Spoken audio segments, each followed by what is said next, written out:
சரி, கர்த்தருக்கு ஸ்தோத்திரம். இப்போது அந்த ஸ்டேடியங்கள்லாம் நம்ம பார்த்துருக்குறோம் இல்லைங்களா? அண்ணா ஸ்டேடியம் இல்லைங்களா? நிறையா ஸ்டேடியங்கள் இருக்குது. அந்த ஸ்டேடியங்களில் நிறைய ஈவெண்ட்ஸ் எல்லாம் நடக்கணும் இல்லைங்களா? பந்தயங்கள்லாம் நிறையா நடக்கணும். கிரிக்கெட்லாம் என்ன பண்ணுவாங்க, அங்கே விளையாடுவாங்க இல்லைங்களா? எத்தனை பேர் பார்த்துருக்கோம் இல்லையா? அட்லீஸ்ட் டிவியிலனாவது பார்த்துருக்கோம் இல்லையா? கிரிக்கெட்லாம் விளையாடுவாங்க, ஸ்டேடியத்தெலாம் பார்த்துருக்குறோம். அப்போ விளையாட போகும்போது பார்த்தீங்கன்னா நிறைய ஆடியன்ஸ் இருப்பாங்க. ஆயிரக்கணக்கான பேர் அங்கே என்ன செய்வாங்க, உட்காந்து வேடிக்கை பார்த்து நிறைய ஆடியன்ஸ் போயிருப்பாங்க. ஆனால் விளையாடுறத பார்த்தா ஒரு கிரிக்கெட் விளையாடினா 11 பேர் இல்லையா? அப்போ சரி, ஒரு 11 22 பேர், அதுக்கத்தவொன்னே கொஞ்சம் பேர் சப்ஸ்டியூட் போட்டால் ஒரு 2-3 பேர்னு வச்சிங்களேன், ஒரு 25 பேருக்குள்ளே தான் அவங்க விளையாடும்படியான ஆட்கள் இருப்பாங்க. பாக்கியெல்லாம் யாருங்க, ஆடியன்ஸ் இருப்பாங்க. நல்லா ஃபுல்லாக கிட்டத்தட்ட ஆயிரக்கணக்கான பேர் இருப்பாங்க. நல்லா பாப்கார்ன் வாங்கி சாப்பிட்டுட்டு உட்காந்துருப்பாங்க இல்லைங்களா? அவங்க ட்ராக் ஷூட் போட்டிருப்பாங்க, ஆஃப்டர் ஷூட் போட்டிருப்பாங்க, பெயிண்ட் அடிச்சிருப்பாங்க. ஆமாம் இல்லையா? மூஞ்சிலெல்லாம் பெயிண்ட் அடித்து, மஞ்சள் பெயிண்ட்லாம் அடித்து அப்படியே இவங்களே ரொம்ப அதெல்லாம் அந்த மாதிரிலாம் இருப்பாங்க. விசில் அடிச்சுக்கிட்டு இருப்பாங்க, குதிப்பாங்க, ஆடுவாங்க, இங்கேருந்து அங்கே ஓடுவாங்க. இப்படியெல்லாம் நிறைய என்ன செய்யுங்க நடந்துக்கிட்டு இருக்கும் இல்லையா? ஆமாம். இது ஏன் அதெல்லாம் என்ன பார்க்கும்போது என்னென்னா, அவங்களுக்கு நல்ல ஒரு என்டர்டைன்மெண்ட்டு. அவங்க விளையாடும் பொழுது இவங்களுக்கு என்ன இருக்குங்க, நல்ல உற்சாகமாக இருக்கும். விசிலெல்லாம் அடித்து அப்பா அந்த மாதிரி செஞ்சுட்டாங்க, இவன் இப்படி அடிச்சிருந்தா அவங்களுக்கு என்ன வந்திருக்கும், அதை சரியாக செஞ்சுருக்கலாம், இவன் சரியாக அடிக்காமல் விட்டான், இப்படிலாம் கமெண்ட்லாம் என்ன கொடுத்துட்டு என்ன பண்ணுவாங்க, நிறையா பேர் ஸ்டேடியத்தில் உட்காந்துருப்பாங்க. ஆனால் விளையாடுற பேர் என்ன பண்ணுவாங்க, இதை பற்றியே கவலைப்பட மாட்டாங்க. அவன் எப்படி உட்காந்துருப்பாங்க, அவனுக்கு எப்படியாவது தனக்கு என்ன உண்டாகணும், ஏதோ ஒரு அச்சீவ் பண்ணணும், எப்படியாவது இந்த கிரீடத்தை வாங்கிடணும், அந்த மெடலை அவன் என்ன பண்ணணுங்க, வாங்கிடணும், அந்த பரிசை வாங்கணுங்கிறது அவனுக்கு நோக்கமாக இருக்கிறது. அவனுக்கு ஒரே யூனிஃபார்ம் தான் இருக்கும், அவனுக்கு பெரிய யூனிஃபார்ம்லாம் இருக்காது. இவன் மாதிரி எதை வேணாலும் போட்டு வரான்னு அங்கே என்ன செய்யாதுங்க இருக்குமா? அதெல்லாம் ஒன்றும் கிடையாது. அவன் இடையில போய் நின்று கொஞ்சம் இருப்பான், பாப்கார்ன் சாப்பிட்டு வரேன்னு போவானா, அதெல்லாம் ஒன்றும் பண்ண முடியாது. அவன் மழை பெஞ்சாலும் விளாண்டுட்டு தான் இருப்பான். ஆமாம். ஆமாம். இப்போ இவங்களுக்கு ஒரு சில அந்த பந்தயத்தில் அப்படியே ஜெயிக்கணுங்கிற ஒரு எண்ணம் தான் இருக்குது. ஆனால் ஆடியன்ஸுக்கு என்ன இல்லைங்க, அப்படியெல்லாம் அதெல்லாம் ஒன்றும் கிடையாது. இதை தான் வேத வசனம் சொல்கிறது. வாசிக்கலாம். 1 கொரிந்தியர் 9வது அதிகாரம் 25வது வசனம். 1 கொரிந்தியர் 9வது அதிகாரம் 25வது வசனம். பந்தயத்திற்கு போராடுகிற யாவரும் எல்லாவற்றிலேயும் இச்சையடக்கமாய் இருக்கிறார்கள். அவர்கள் அழிவுள்ள கிரீடத்தை பெருக்கும்படிக்கு அப்படி செய்கிறார்கள். நாமோ அழிவில்லாத கிரீடத்தை பெரும்படிக்கு அப்படி எப்படி செய்கிறோம், இச்சையடக்கமாய் இருக்கிறோம். ஆமென். புரியுதுங்களா? அப்போ பந்தய பொருளுக்காக அவங்களுக்கு ஒரு யூனிஃபார்மோடு தான் இருக்கிறாங்க. நினைச்ச நேரம் எதுவும் பண்ண முடியாது. அந்த டீமினுடைய ஒழுங்கின்படியாக தான் அவங்க என்ன செய்யணுங்க. ஆமாம். ஆமாம். அந்த டீம் என்ன சொல்லுதோ, அந்த ரெஃப்ரி என்ன சொல்கிறாரோ அதெல்லாம் பார்த்து தான் அவர் என்ன செய்யணுங்க. ஆமாம், நடக்கணும். அதை தாண்டி எல்லாம் போனால் என்ன பண்ணாங்க, ஃபவுல்னு சொல்லிடுவாங்க. அதனால அவங்களுக்கு ஒரு சட்டத்திட்டங்கள் இருக்குது. ஏன்னு கேட்டால் இவங்களுக்கு ஒரு நோக்கம் இருக்குது, விளையாடுறவங்களுக்கு ஒரு நோக்கம் இருக்கிறது. என்ன நோக்கம், பந்தய சாலையில் ஓடிட்டு இருக்கிறாங்க, பந்தய பொருளை பெற்றுக்கொள்ள வேண்டும் என்பதற்காக என்ன செய்கிறாங்க, ஓடிட்டு இருக்கிறாங்க. அப்போ பந்தய சாலையிலே ஓடிக்கொண்டிருக்கிற பந்தய பொருளை பெற்றுக்கொள்ளும்படியாய் ஓடிக்கொண்டிருக்கிறவர்களுக்கு என்ன தேவை என்று சொல்லப்பட்டிருக்கிறதுங்க, இச்சை அடக்கம் தேவையா இருக்கிறது. அப்போ அது ஒரு ரூல்ஸ் அண்ட் ஃபார்மேஷன் இருக்கிறது. அந்த ரூல்ஸுக்குள்ளே தான் அவங்க போகணும். அதை தாண்டி என்ன செய்ய முடியாது, போக முடியாது. ஆனால் ஆடியன்ஸுக்கு அப்படிலாம் ஒன்றும் கிடையாது. அவங்க என்ன வேணாலும் பண்ணலாம், எப்படி வேணாலும் இருக்கலாம். ஏன், அவங்க வேடிக்கை தான் பார்க்குறாங்க. அவங்களுக்கு பரிசு பொருளை பற்றி அவங்க யார் வாங்கினாலும் அவங்களுக்கு ஒன்றும் பிரச்சனை இல்லை. போனோமா, என்டர்டைன்மெண்ட் பண்ணோமா, சந்தோஷமாக விசில் அடித்தோமா, பாப்கார்ன் வாங்கி சாப்பிட்டோமா, அப்படியே சந்தோஷமாக இருந்தோமா, வந்தோமாங்கிற ஒரு காரியம்தான் அவங்கள்ட்ட இருக்கிறது. இப்போ இதைத்தான் நமக்கு முன்பதாக ஒரு பந்தய பொருள் வைக்கப்பட்டு இருக்கிறது. இந்த பந்தய பொருளை நாம் பெரும்படிக்குத்தான் நம்முடைய ஓட்டங்கள் இருக்க வேண்டுமே தவிர நாம் ஒரு பார்வையாளராக நம்ம என்ன செய்யக்கூடாதுங்க, இருக்கக்கூடாது. நம்ம நிறைய பார்வையாளராக இருக்கிறோம். பிரசங்கம் சூப்பராக இருந்துச்சுங்க, பாடல்கள் சூப்பராக இருந்துச்சுங்க, இன்னைக்கு ஆராதனை மகிமையாக இருந்துச்சுங்க, இதுவெல்லாம் நமக்கு தேவையில்லை. நாம் பெற்றுக்கொண்டவர்களாக நாம் இருக்கிறோமா? ஏன்னு சொன்னால் ஓடுற களத்தில் நான் இருக்கிறேன், களமாடுகிற இடத்துல நான் இருக்கிறேன். என்ன பார்த்தா இன்னொருத்தனை சொல்லுமே தெரியும், நான் சொல்லிக்கொண்டு இருப்பேனே, ஆனால் நான் பார்வையாளராக மட்டும்தான் இருக்கிறேனே ஒழிய பார்ட்டிசிபேட் பண்ணவே இல்லை. புரிகிறதா? நான் சொல்றது புரியுதுங்களா? ஸ்டேடியத்தில் 2 பேர் செய்கிறாங்க. ஒருத்தன் பார்த்துக்கிட்டு இருக்கிறான், பார்வையாளர் எந்த பிரயோஜனமும் கிடையாது. அவனுக்கு ஜாலியாக இருக்கலாம், சந்தோஷமாக இருக்கலாம், அவ்வளோதான் அவனுடைய காரியங்கள். ஆனால் இங்கே யார் களத்தில் இருக்கிறாங்களோ அவங்க தான் பரிசு பொருளுக்காக ஓடக்கூடியவர்கள். அவர்கள் இச்சையடக்கமாக இருக்கணும். அவங்களுடைய வாழ்க்கை ஒரு டெடிகேட்டட் லைஃபாக இருக்கிறது. ஆமே. அவங்களுக்கு சாப்பாட்டுக்கு ஒரு காரணம் இருக்கும், இவ்வளோ தான் சாப்பிட்ணும். கடந்த நாட்களில் பார்த்தோம் 100 கிராமு பார்த்தீங்க தெரியுமா? டிவியெல்லாம் பார்த்துருக்கீங்களா? 100 கிராம் எடை கூடினதுனால யாருமே பார்க்கலையா? நாடகம் மட்டும்தான் பார்ப்பீங்களா? அப்புறம் என்ன ஏங்க, ஊர் பூரா இருந்துச்சுங்க. ஒலிம்பிக்கில் போய் ஒரு அம்மா 100 கிராம் எடை கூடினதுனால ஒலிம்பிக்லேருந்து என்ன பண்ணிட்டாங்க? அவங்கள ரிஜெக்ட் பண்ணிட்டாங்க, டிஸ்குவாலிஃபை பண்ணிட்டாங்க. அப்போ பாருங்க, அந்த 100 கிராம் நீ இல்லைன்னா கூட நீ என்ன பண்ண முடியாது, அந்த இடத்துல வர முடியாது. அவ்வளவு கேர்ஃபுல்லான ஒரு இடமா இருக்கிறது பந்தய சாலை. பரவாயில்ல அப்படிங்கிற காரியம் அங்கே இல்லை. இதைத்தான் இந்த வேத வசனம் சொல்கிறது. ஆகவே நீங்கள் இச்சையடக்கமாக இருப்பார்கள், அவர்கள் அழிவுள்ள கிரீடத்தை பெறும்படிக்கு அப்படி செய்கிறார்கள். ஆண்டவரே, நாங்களும் அப்படி செய்ய எங்களுக்கு உதவி செய்யும் என்று சொல்லி தலைகளை தாழ்த்தி சோமணுமா? ஆண்டவரே, நாங்கள் பந்தய சாலைகளை ஓடுகிறவர்களாக, பரிசுகளை பெற்றுக்கொள்ளுவர்களாக நாங்கள் ஓட வந்திருக்கிறோம். ஆண்டவரே, ஒரு வேடிக்கை பார்க்கிறவராக ஆண்டவரே நாங்கள் இல்லை. ஆண்டவரே, எங்களை மாற்றுங்க. இச்சையடக்கமான எங்களுடைய வாழ்க்கை உமக்கு மகிமையாக இருக்க நாங்கள் எங்களுக்கு வைத்திருக்கிற அந்த ஜீவ கிரீடத்தை பெற்றுக்கொள்ள எங்கள் ஓட்டத்தை ஓட எங்களுக்கு உதவி செய்யும், ஆசீர்வதியும். இயேசுவின் நாமத்தில் ஜெபிக்கிறேன் நல்ல பிதாவே. சரி, இப்போது என்ன இச்சை அடக்கமாக இருந்தாங்க? எப்படி இப்போ பந்தய சாலை ஓடுறவன் எப்படி இருப்பான்? நமக்குள்ள பந்தய சாலை என்னவா இருக்கிறது? இப்போ 1 கொரிந்தியர் 9வது அதிகாரம் 24வது வசனம் சொல்கிறது, வாசிக்கலாம். பந்தய சாலையில் ஓடுவர்கள் எல்லோரும் ஓடுவார்கள், ஆகிலும் ஒருவனே பந்தயத்தை பெறுவான் என்று அறியீர்களா? நீங்கள் பெற்றுக்கொள்ளத்தக்கதாக. இப்போ நமக்கு ஒரு ஓட்டம் இருக்குது. பவுல் அப்போஸ்தலனுக்கு ஒரு ஓட்டம் இருந்தது. நான் நல்ல போராட்டத்தை போராடினேன், ஆமாம், ஓட்டத்தை முடித்தேன் என்று சொல்லி அவன் பெற்றுக்கொள்ளும்படியா இது முதல் எனக்கு நீதியின் கிரீடம் வைக்கப்பட்டிருக்கிறது. அப்போ அதை வைக்கிருக்கிறாங்க, நான் பெற்றுக்கொள்ள போகிறேங்கிற ஒரு ஓட்டத்தில் ஒரு ஃபினிஷ் முடிக்கிற ஒரு காரியத்தை அவன்கிட்ட இருந்தது. இப்போ நாமளும் எந்த ஓட்டத்தை ஓடிட்டு இருக்கிறோம்? நித்திய ஜீவனுக்காக ஓட்டத்தை ஓடிக்கொண்டிருக்கிறோம். பரலோக ராஜ்யத்திற்கான ஒரு ஓட்டத்தை தான் நாம் ஓடிக்கிட்டு இருக்கிறோம். அப்போ இந்த பரலோக ராஜ்யத்திற்கான ஓட்டத்தில் ஓடுறோமே, நம்ம பெற்றுக்கொள்ளும்படியாய் ஓடுகிறோமா அல்லது வேடிக்கை பார்க்கிறவர்களாக ஓடுகிறோமா? நான் பெற்றுக்கொண்டவனாய் ஓடணும்னா அதுக்கேற்ற டெடிகேஷன் என்கிட்ட இருக்கணும், அதுக்கேற்ற பிரதிஷ்டை என்கிட்ட இருக்கணும், அதுக்கேற்ற ஒழுங்குகள் இருக்கணும், அதுக்கேற்ற என்னுடைய நடவடிக்கைகள் இருக்கணும். இப்படியெல்லாம் இருந்தால் மட்டும்தான் நான் அந்த கிரீடத்தை என்னால் என்ன செய்ய முடியும், பெற்றுக்கொள்ள முடியும். இல்லை என்று சொன்னால் நான் ஆடியன்ஸை போல வந்து போகிறதா இருந்தால் எனக்கு எந்த பரிசும் பொருளும் கிடைக்காது. ஆமே, வந்து உட்காந்து நல்லா பாட்டை ரசித்தோம், பிரசங்கத்தை ரசித்தோம் அப்படிங்கிற ஒரு காரியம்தான் நம்மள்கிட்ட இருக்கிறது. அப்போ இச்சை அடக்கம் நமக்கு தேவை. இப்போ நம்முடைய வாழ்க்கையில் அந்த இச்சை அடக்கத்துக்கு என்ன தேவைன்னா ஒரு டெடிகேஷன், ஒரு பிரதிஷ்டை வேணும். அந்த பிரதிஷ்டை தான் என்ன? வாசிக்கலாம். மத்தேயு எழுதின புஸ்தகம் 11வது அதிகாரம் 12வது வசனம். யோவான் ஸ்நானகன் காலம் முதல் இதுவரைக்கும் பரலோக ராஜ்யம் பலவந்தம் பண்ணப்படுகிறது, பலவந்தம் பண்ணப்படுகிறவர்கள் அதை பிடித்துக் கொள்கிறார்கள். அப்போ பரலோக ராஜ்யத்தை குறித்து வேதம் என்ன சொல்கிறது அப்படின்னா என்னங்க அர்த்தம்? பரலோக ராஜ்யம் பலவந்தப்படுத்தப்படுகிறது. யார் பலவந்தம் பண்ணுறானோ அவன் பெற்றுக்கொள்வோம். அப்படின்னா என்ன அர்த்தம்? எனக்கு பரலோக ராஜ்யம் தேவை, எனக்கு பரலோக ராஜ்யம் தேவை, எனக்கு பரலோக ராஜ்யம் தேவைங்கிற என்னுடைய எண்ணங்கள் முழுவதுமாக எதை நோக்கி கொண்டிருக்கணும்? பரலோக ராஜ்யத்தை நோக்கி கொண்டிருக்கணும். விளையாடுறதுக்கு நான் இறங்கிட்டேன்னு சொன்னால் என்னுடைய எண்ணங்கள் பூரா கிரீடத்தில் தான் இருக்கணும், அந்த பந்தயத்தினுடைய பொருளுக்காக தான் இருக்குமே ஒழிய வேறு வேடிக்கைகளை நான் பார்த்து கொண்டிருப்பேனே ஆனால் என்னுடைய கிரீடத்தை நான் இழந்து போவேன். ஆமே. அப்போ பரலோக ராஜ்யம் பலவந்தப்படுத்தப்படுகிறது என்று சொன்னால் என்னுடைய நினைவுகள், யோசனைகள் எல்லாமே பரலோக ராஜ்யம் பலவந்தப்படுத்தப்படுகிறதா இருக்கும். ஆமே.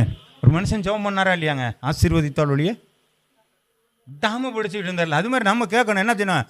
ஆண்டவரே பரலோக ராஜ்யத்தை எனக்கு தாங்க, ஆண்டவரே பரலோக ராஜ்யத்தை எனக்கு தாங்க, ஆண்டவரே பரலோக ராஜ்யத்தை எனக்கு தாங்க. இந்த சிந்தனை எனக்குள்ளே வந்துருச்சுன்னா என்னுடைய நினைவுகள் அதை நோக்கி தான் என்ன செஞ்சுருக்கோம்? எப்போதுமே போய்கொண்டே இருக்கும். ஆமே, புரியுதா? Right, okay. மத்தேயு எழுதின புஸ்தகம் 7வது அதிகாரம் 14வது வசனத்தை கூட வாசிக்கலாம். மத்தேயு 7:14. ஜீவனுக்கு போகிற வாசல் இடுக்கமும் வழி நெருக்கமாய் இருக்கிறது, அதை கண்டுபிடிக்கிறவர் சிலர். அப்போ இந்த டெடிகேஷன் லைஃப் அப்படின்னு சொன்னா பரலோக ராஜ்யம் பாதை எப்படி இருக்காங்க? ஆமா, கொஞ்சம் இடுக்கமாக தான் இருக்கும். ஆனால் என்ன பண்ண முடியாது, அதில் பூந்து தான் நம்ம என்ன செய்யணுங்க.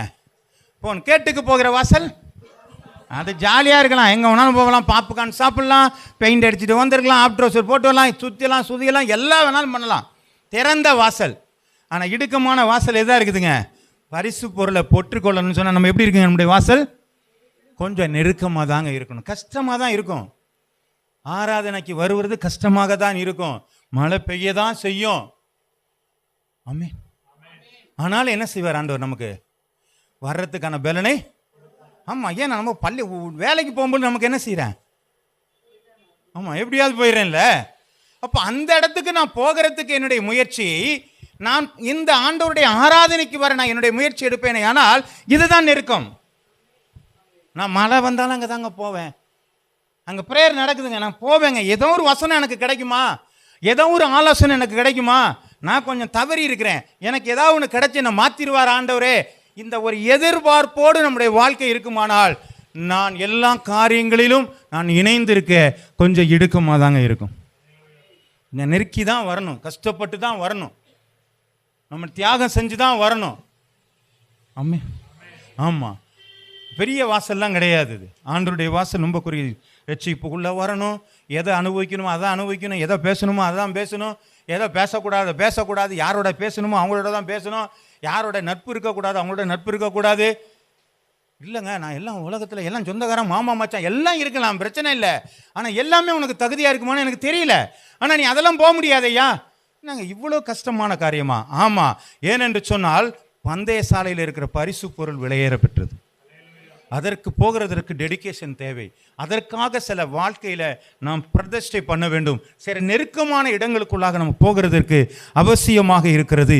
வாசிக்கலாம் 1 கொரிந்தியர் 9வது அதிகாரம் 27வது வசனம்.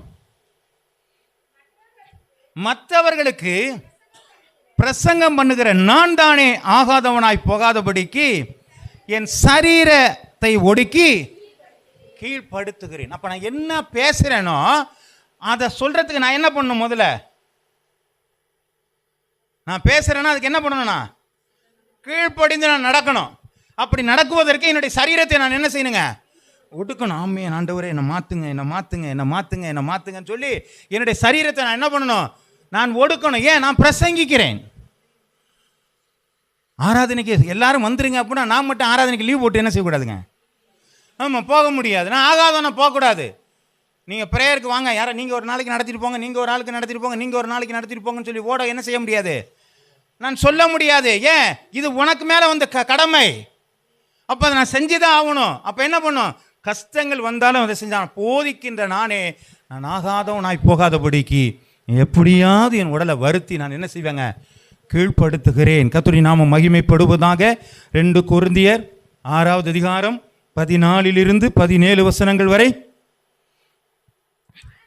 ஆனபடியா அவர்கள் நடுவில் இருந்து புறப்பட்டு அசுத்தமானதை தொடாதிருங்கள் என்று கர்த்தர் சொல்லுகிறார். இல்லையே,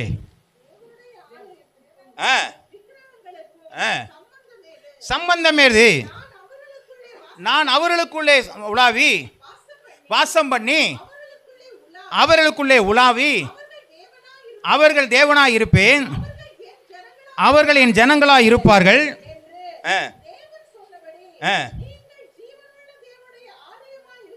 அம்மா, அந்நிய நுகத்திலே அந்நிய நுகத்திலே அவிசுவாசிகளுடன் பிணைக்கப்படாதிருப்பாராக. நீங்க போய் அந்த அந்நிய நல்ல விசுவாசியா இருக்கிறவன் அவிசுவாசியோட போய் என்ன பண்ணக்கூடாது? ஆமா, கையை தூக்கி தோல்ல போட்டா உன்னுடைய அபிஷேகம் போச்சு. நீங்க என்னைக்கு பரிசுத்தவான்களோடு பரிசுத்தவான்கள் சேர்றாங்களோ அன்னைக்கு தான் பரிசுத்தம் நிற்கும். அதனால தான் வேதத்தில் அழகாய் சொல்கிறது. அவன் ஒரு ஆலோசனை கேட்குறான். ஆசாரியன்ட்ட போய் கேட்குறான், ஐயா ஒரு தீட்டான ஒரு காரியம் இன்னொரு பொருள் மேலே விழுந்துச்சுன்னா அது தீட்டாகுமான்னா, ஆமாம் ஆகும். ஒரு தீட்டான பொருள் இன்னொரு பொருள் மேலே விழுந்தா தீட்டாகும், அந்த பொருள் வேற இடத்துல விழுந்தா அதுவும் தீட்டாகும். அப்போ அது எதன் மேலெல்லாம் படுகிறதோ அது பூரா என்னாகுங்க, தீட்டாகிட்டே இருக்கும். ஆனால் பரிசுத்தமாக இருக்கிற ஒன்று இன்னொன்று மேல் விழுந்தால் பரிசுத்தம் ஆகுமா அப்படின்னா ஆகாதுன்ட்டாங்க. அப்போ அவிசுவாசியா இருக்கிற ஒரு மனிதனோடு கூட நம்மளுடைய உறவுகளை கொண்டு போய் இருந்தோம்னா நம்மளும் தீட்டாக மாற்றப்படுவோம். நம்முடைய வாழ்க்கையில ஆவிக்குரிய வாழ்க்கை இழந்து போய் கொண்டிருக்கிறோம். ஆனா பரிசுத்தமாய் வாழ ஆரம்பிச்சா இன்னொருத்தர் நம்ம என்ன பண்ண முடியாதுங்க, பரிசுத்தமாக தான் மாற்ற முடியும். ஆகவே நீங்க அப்படிப்பட்ட ஆள் அந்நிய நுகத்தில் அவிசுவாசிகளுடன் நீங்கள் பிணைக்கப்படாதீர்கள். ஒளிக்கும் இருளுக்கும் சம்பந்தம் எது? கிறிஸ்துவுக்கும் பேலியாளுக்கும் இசைவேது. அவிசுவாசிகளுடன் விசுவாசிக்கு பங்கேது. அவிசுவாசியோட போய் உங்கள்கிட்ட பங்கெல்லாம் வச்சுக்காதீங்க. என் உற்ற நண்பன், உதவிய நண்பன் இல்லைங்களா, என் உயிர் தோழன், அதெல்லாம் ஒன்றும் கிடையாது. உங்களுக்கு உயிர் தோழன் ஒரே ஒருத்தர் தான், இயேசு கிறிஸ்து மட்டும்தான். அவர் தான் பரிசுத்தம். அங்கே மட்டும்தான் நம்ம பரிசுத்தமாக இருக்க முடியும். அப்போ உங்களுடைய வாழ்க்கைகள் பரிசுத்த குலைச்சலாக்குற காரியத்திற்கு போகக்கூடாது. அதான் டெடிகேஷன் லைஃப். அவன் யூனிஃபார்ம் போட்டுட்டு விளையாடுறானா அதுக்கு மேலே அங்கிட்ட தாண்டி போக முடியாது, ஃபவுல் சொல்லிடுவாங்க. அப்போ நம்முடைய வாழ்க்கையில் ஆண்டவர் சொல்ற ஃபவுல் ஆயிருவ, உன்னுடைய வாழ்க்கையில் நீ தோற்று போய்விடுவ, எல்லாரோடையும் சேராத, நீ அந்நிய நுகத்தில் அவிசுவாசனுடன் பிணைக்கப்படாதீரு. உனக்குன்னு ஒரு டெடிகேட் லைஃப் இருக்கு, அந்த பிரதிஷ்டையை நீ காத்துக்கொள். ஆமே. வாசிக்கலாம் அடுத்து 2 கொரிந்தியர் 2வது அதிகாரம் 14வது வசனம். 1 கொரிந்தியர் 6வது அதிகாரம் 12வது வசனம். 1 கொரிந்தியர் 6:12. எல்லாவற்றையும் அனுபவிக்க எனக்கு அதிகாரம் உண்டு, ஆகிலும் எல்லாமே எனக்கு தகுதியாயிராது. அதிகாரம் உண்டு, ஆகிலும் ஒன்றுக்கும் அடிமைப்பட்டவன் அல்ல. பரிசுத்தவான்கள் இதைத்தான் செய்ய வேண்டும் என்று ஒரு காரியம் இருக்கிறது. எல்லாவற்றையும் அனுபவிக்க நமக்கு சந்தர்ப்பங்கள் கிடைக்கலாம், ஆனால் எல்லாவற்றையும் நம்மளால என்ன செய்ய முடியாதுங்க, அனுபவிக்க முடியாது.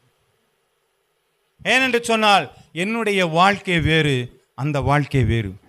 உலகத்தில் இருக்க என்ன வேணாலும் அனுபவிச்சுட்டு போவாங்க, ஆடியன்ஸாக இருக்கிறவன் என்ன வேணாலும் செஞ்சுட்டு போயிடுவான். ஆனால் விளையாடுற களமாடுறவர்கள் எதையுமே என்ன செய்ய முடியாதுங்க, செய்ய முடியாது. திரும்ப திரும்ப நல்லா புரிஞ்சுக்கிங்க. வேடிக்கை பார்க்க வருகிறவர்கள் எது வேண்டாலும் இருக்கலாம், எதோடு கூட வேண்டுமானால் ஐக்கியம் இருக்கலாம். ஆனால் களமாடுகிறவர்கள் எனக்குன்னு ஒரு கிரீடம் இருக்கு, அதுக்காக தான் நான் ஓடிக்கிட்டு இருக்கிறவங்க, டெடிகேட் லைஃப், அவங்களுக்கு சில கட்டுப்பாடுகள் இருக்கத்தான் செய்கிறது. ஆமே ஆமே. கர்த்தரை நாம் மகிமைப்படுவதாக. 2 கொரிந்தியர் 2வது அதிகாரம் 14வது வசனம். கிறிஸ்துவுக்குள் எப்பொழுதும் எங்களை வெற்றி சிறக்க பண்ணி எல்லா இடங்களிலும் எங்களை கொண்டு அவரை அறிகிற அறிவின் வாசனையை வெளிப்படுத்துகிற தேவனுக்கு நம்ம எந்த இடத்துலமோ அந்த இடத்துல என்ன இருக்கணுங்க, ஒரு வாசனை இருக்கணும். என்ன வாசனை வரும்? வாசனைன்னா என்ன? என்னம்மா வாசனைன்னு எதை சொல்லுது? என்ன ப்ரோ? செய்கைகள், நம்முடைய கிரியைகள், அது வாசனையா இருக்குது. ஏன் அப்படி செய்கிறான்? ஏன் இப்படி செய்கிறான்? ஏன் லஞ்சம் வாங்க மாட்டேங்கிறான்? ஏன் இப்படி பொய் சொல்ல மாட்டேங்கிறான்? இவன் எல்லாருடைய அன்பாக இருக்கிறான், இவன் கோவப்பட மாட்டேங்கிறான், இவன் இந்த காரியத்தை செய்ய மாட்டேங்கிறான். இல்லையா, அவன் கர்த்தருடைய பிள்ளைங்க அதெல்லாம் செய்ய மாட்டாங்க. ஆமே. அவங்களாம் யாருங்க? கடவுளுடைய பிள்ளைகள். அதெல்லாம் என்ன செய்ய மாட்டாங்க. இதுதான் வாசனை. இந்த வாசனை யாருக்கு தெரியும்? யாருக்குங்க தெரியும்? என்னம்மா இல்லை, இந்த வாசனை யாருக்கு தெரியும்? பக்கத்தில் இருக்கவனுக்கு தான் தெரியும். நம்மளை பற்றி அவங்க தான் தெரிஞ்சிருக்கிறாங்க. அவங்க சொல்லுவாங்க இது வாசனையாக இருக்கா இல்லை நார் தானுங்கிறது அவங்களுக்கு தான் என்ன தெரியுங்க, தெரிய ஆரம்பிக்கும். பக்கத்து வீட்டுக்காரங்களுக்கு தெரியும், பழகிற நண்பர்களுக்கு தெரியும் வாசனையாக இருக்கமா இல்லையான்னு சொல்லி. நீங்கள் அவங்கள்ட்ட நல்லா தானாடா என்னை பற்றி கொஞ்சம் சொல்ல கேட்டு பாருங்களேன், இல்லைன்னா 3வது ஆளை விட்டு கேட்டு பாருங்களேன், நல்லதாக இருக்கும். கர்த்தருடைய நாமம் மகிமைப்படுவதாக. வெளிப்படுத்தல் விசேஷம் 7வது அதிகாரம் 14லிருந்து 15 வசனங்கள் வரை அங்கே ஒரு ரிசல்ட் ஒன்று காட்டுறாங்க. ஆண்டவனே அது உமக்கே தெரியும் என்று உபத்திரத்திலிருந்து வந்தவர்கள் இவர்கள் தங்கள் அங்கிகளை ஆட்டுக்குட்டியானுடைய இரத்தத்தில் தோய்த்து வெளுத்தவர்கள் ஆனபடியினால். இப்போ பாருங்க, இவங்கெல்லாம் யாருப்பா? ஒரே வெள்ளை சட்டை போட்டுட்டு வெள்ளை வஸ்திரம் போட்டுக்கிட்டு குருத்தோலையை பிடிச்சிட்டு இவங்கெல்லாம் நிற்கிறவங்க யாருப்பா? அவங்க யார்? இவங்க இவ்வளோ பேர் நின்றுங்க ஆராதிக்கிறாங்களே. அப்போ சொல்கிறாங்க, இவங்கெல்லாம் யாருங்க? உபத்திரவத்தில் இருந்து வந்தவர்கள். ஆமே. அப்போ ஒரு டெடிகேஷன் லைஃப்ல வந்தவங்க, ஆண்டவருடைய வார்த்தைக்காக பாடுகள், ஆண்டவருடைய வார்த்தைக்காக சில கஷ்டங்கள், ஆண்டவருடைய வார்த்தைக்காக நெருக்கங்கள் எல்லாத்தையும் தாண்டி வந்தவங்கப்பா இவங்க. இவங்க தங்க அங்கிகளுடைய ஆட்டுக்குட்டியோட இரத்தத்தில் தோய்த்து வெளுத்தவர்கள். அல்லேலூயா. அப்ப ஆட்டுக்குட்டியானவருடைய இணைந்து போகிறவர்களாக இவர்கள் இருக்கிறார்கள். இவர்கள் தங்களுடைய கஷ்டங்களை ஆண்டவருடைய இரத்தத்திலே தோய்த்து வெளுத்தவர்களாக இருக்கிறார்கள். இவர்கள் தேவனுடைய சிங்காசனத்திற்கு முன்பாக இருந்து இரவும் பகலும் அவருடைய ஆலயத்திலே அவரை சேவிக்கிறார்கள். சிங்காசனத்தின் மேல் வீற்றிருக்கிறவர்கள் இவர்களுக்குள்ளே வாசமாயிருப்பார். இதுதாங்க பரிசு. நமக்குள்ள ஆண்டவர் வருகிறதான் பரிசு. ஆண்டவருக்கு உள்ளே இருந்த ஆதாமும் ஏவாளும் அவரை வெளியில துரத்திட்டதுக்கு அப்புறமேல இப்ப திரும்ப அவர் வர்றாரு பார்த்தீங்களா? இதுதான் நமக்கு கிடைக்கிற மிகப்பெரிய பரிசு. இதுக்கு தான் நம்ம களமாடிட்டு இருக்கிறோம், இதுக்கு தான் நம்ம பாடுகள் பட்டு இருக்கிறோம், இதற்கு தான் நம்முடைய வாழ்க்கைகள் பிரதிஷ்டையாக இருக்கிறது. அப்போ கேட்குறான், ஏசாயா சொல்றாரு, வாசிக்கலாம் 6ஆம் அதிகாரம் 8ஆம் வசனம் பாருங்க. பின்பு யாரை நான் அனுப்புவேன், யார் நமது காரியமாய் போவான் என்று உரைக்கிற ஆண்டவருடைய சத்தத்தை கேட்டேன். அதற்கு நான் இதோ அடியேன் இருக்கிறேன், என்னை அனுப்பும் என்றேன். ஏசாயாகிட்ட ஆண்டவர் சொல்றாரு, நான் யாரை அனுப்புவேன்னு தெரியலப்பா, நான் யாரை அனுப்புவேன்னு தெரியல. அப்போ சொல்கிறேன், ஆண்டவரை என்ன அனுப்புங்க ஆண்டவரை, நான் போகிறேன் ஆண்டவரை என்ன அனுப்பும். நம்ம சொல்லுவோமாங்க, நான் ஊழியத்துக்கு போகிறேன், என்ன ஆண்டவரை என்ன அனுப்புங்க ஆண்டவர், நான் வர்றேன் ஆண்டவர், நான் ஊழியத்துக்கு வரேன். எத்தனை பேருங்க சொல்ல முடியும்? ஆமே. ஏன் சொல்ல முடியல? ஏன் என்ன அனுப்புன்னு சொல்ல முடியல? என்னோடு இருக்கிற ஆண்டவர் பெரியவர் என்பதை நாம் உணராதபடினால தான் நம்ம சொல்ல முடியல. என்னை எல்லா வகையிலும் ஆண்டவர் பாதுகாப்பார், எல்லா வகையிலும் மேன்மை. இதெல்லாம் நம்ம என்ன பண்ணுவோம்? வசனங்கள்லாம், சின்னவனே ஆயிரமும் சிறியவனை பலத்த ஜாதியமாப்பான், உனக்கு விரோதமாக எழும்புகிற ஆயுதங்கள் ஒன்றும். ஆமா, இதெல்லாம் தெரியுது இல்ல. இப்ப ஆண்டவர் கேட்கிறான், ஒன்னு அனுப்பவா? என்ன சொல்லுவாங்க? நான் வாய் கொஞ்சம் திக்கு ஆண்டவரே இல்லையா, நீ வேற யாராவது என்ன அனுப்புங்களேன். ஆமே. யார் அனுப்பப்படுகிறார்களோ அவர்கள் மட்டுமே பரிசு பொருளை வாங்க போவார்கள். ஆமேன். வேடிக்கை பார்க்குறவங்க பரிசு பொருள் வாங்க மாட்டாங்க. அவர் நல்ல பிரசங்கம் பண்ணுறார், கேட்டுக்கிட்டு இருக்கிறதுல பிரயோஜனம் இல்லை. நீங்கள் போகிறீங்களா? நம்ம அதுக்கு தானே அழைச்சிருக்கிறாங்க. நம்ம ஒருவரையும் எதுக்காக அழைச்சிருக்கிறாங்க? பந்தய பொருளை பெற்றுக்கொள்ள தானே ஓடி இருக்கிறாங்க. அப்போ ஏன் நம்மளால் அந்த காரியத்தை சொல்ல முடியல? நம்முடைய வாழ்க்கையில் 2 காரியங்கள் முக்கியமான காரியங்கள். ஒன்று ஜபத்தினுடைய முக்கியத்துவம், 2வது வார்த்தையினுடைய முக்கியத்துவம். இந்த 2ஐயும் நம்ம புரிஞ்சிருந்தோம்னா ஆண்டவர் என்னை அனுப்புங்கிறதுக்கு நம்ம ஒரு நாள் என்ன செய்ய மாட்டோங்க, தயங்கவே யோசிக்கவே மாட்டோம். என்ன அனுப்புங்காட்ட, நான் போகிறேன் ஆண்டவர், ஏன் எல்லாத்துலேயும் பார்த்துக்குவேன். கடந்த நாட்களில் ஆடிட் ஆஃபீஸில் ஒரு புக்கு கட்டுட்டாங்க, உங்களுடைய வவுச்சர் புக் ஒன்று அவசியமாக வேணுங்க, சீக்கிரம் கொடுங்க அப்படின்ட்டாங்க. ராத்திரி போகணும், நான் காலம்பரை கொண்டு வரேன். காலம்பரை பார்த்தா காலம்புலேருந்து மழை பெஞ்சிக்கிட்டே இருக்குது.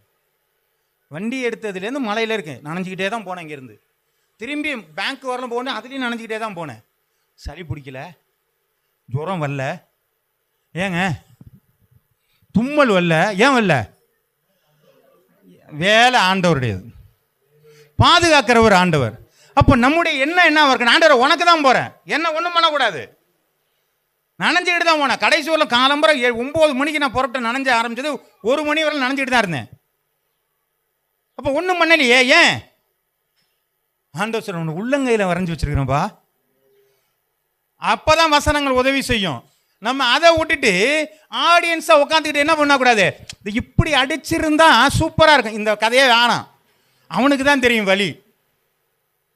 ஆமே. அப்போ ஆடியன்ஸ் வெறுமனே வேடிக்கை பார்த்துட்டு இருக்கிறவங்களுக்கு எந்த பலனும் இல்லை. நீங்கள் வேடிக்கை பார்க்கிறவர்களாக ஆடியன்ஸ் இல்லைங்க, நீங்கள் களமாடுகிறவர்களாக இருக்கிறீர்கள்.